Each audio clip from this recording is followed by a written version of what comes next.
mga kagala! Umay na ba sa noise and air pollution? O di kaya sa napaka-stressful na trabaho at katrabaho? Hoy, takas-takas din pag may time. O kaya naman isi-share ko sa inyo yung isang place na kahit papano dama mo na relax ka talaga.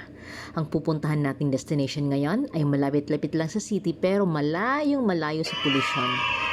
And of course, aside from that, meron akong other reason. Gusto ko lang din kasing maka-experience ang aking fur baby na si Chichi ng new environment para naman hindi lang 4 na kanto ang nakikita niya. So bakit pa natin patatagalin? May natara na! Samahan niyo kaming marating ang isang nature campsite sa San Mateo, Rizal. Naka-private vehicle kami courtesy of my friend Eunice kaya no problem dahil na-search naman siya via Waze or Google Map. Kailangan mo lang isave yung map just in case mawala ng signal. If you plan to commute naman via public transpo, there are 2 ways how to get there. From Cubao, ride a jeep going to Kogyo Gate 2 and then alight to Kogyo Gate 2 terminal, sakay ka ulit ng jeep with the signboard going to Pintong, Bukawi. Then from there, pwede mo na ipagtanong yung campsite. Another way is you can also ride via LRT Antipolo Station. From there, ride jeep with the same signboard mentioned a while ago. Kung makikita nyo, madami din namang nakapaskel na signboard tulad ng ganito. At for sure, mararating nyo din yung place. At ayan na nga, tanaw na natin. Inaabangan na rin kami nung may-ari ng place. Siya si Sir Georgie.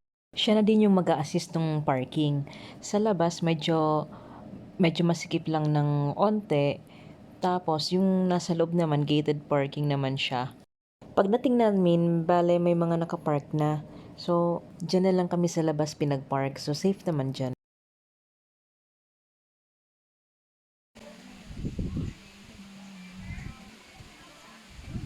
Here we go!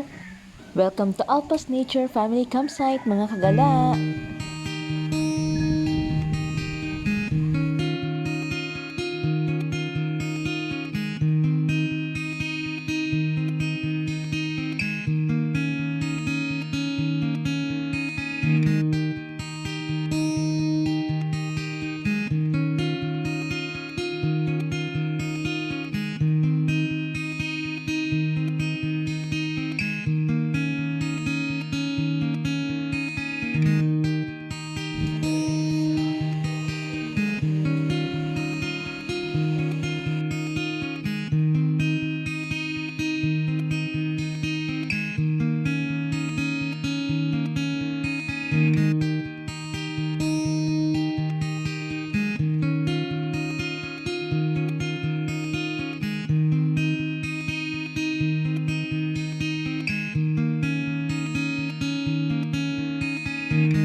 Hello mga kagala! Welcome to Alpas!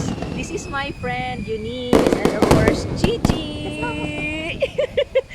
Dito kami ngayon bumisita sa Alpas. Located siya sa San Mateo, Rizal.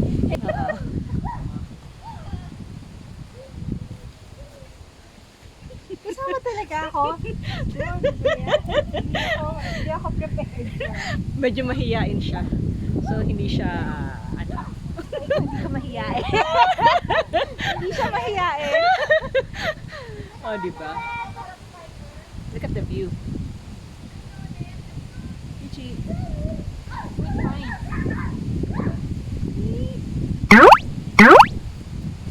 Yan ang aming Yan. Tingnan sa taas. Sa likod. Kami yung cafe. May matutulog. Open. Ayan. Akyat muna kami.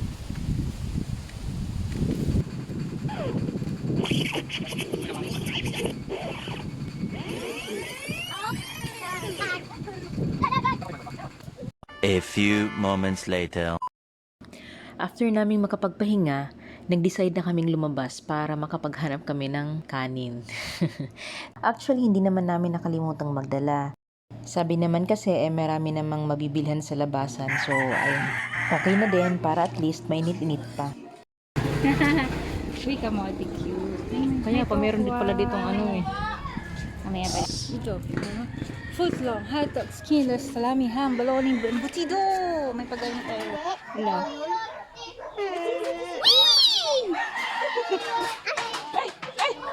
Okay. Bye-bye. Bye-bye. Bye-bye. Gusto mo ihagin? One eternity later.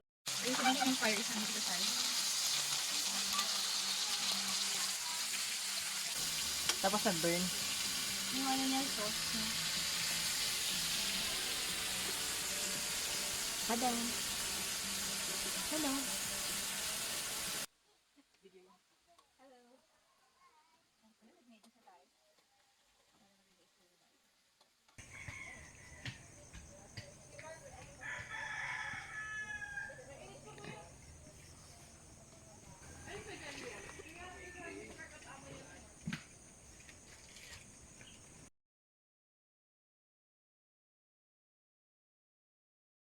3 hours later. Can you move it along? I'm all out of time cards.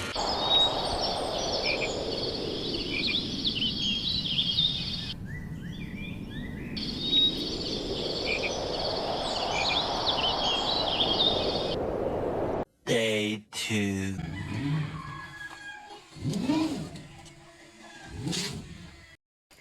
Ayan.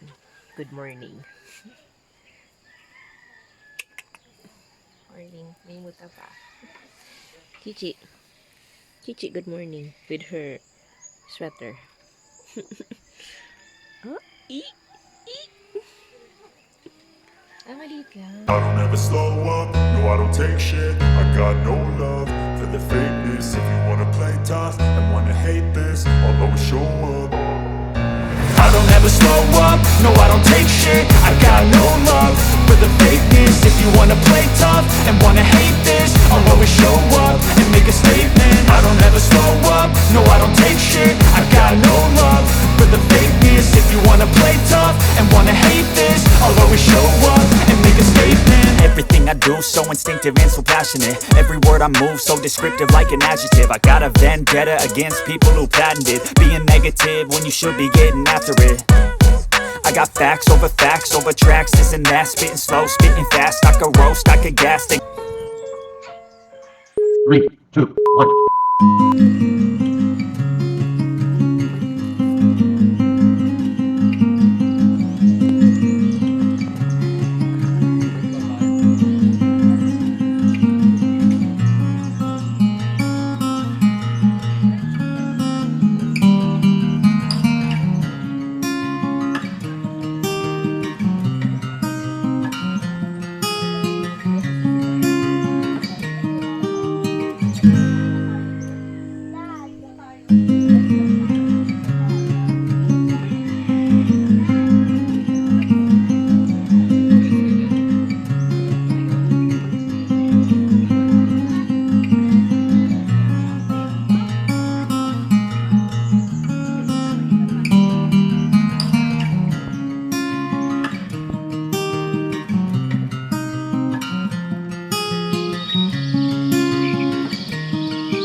Twenty minutes later.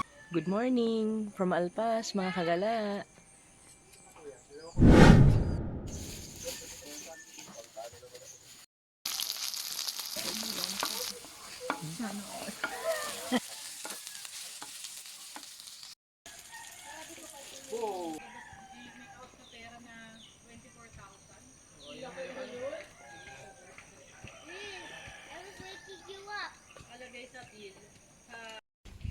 Streets!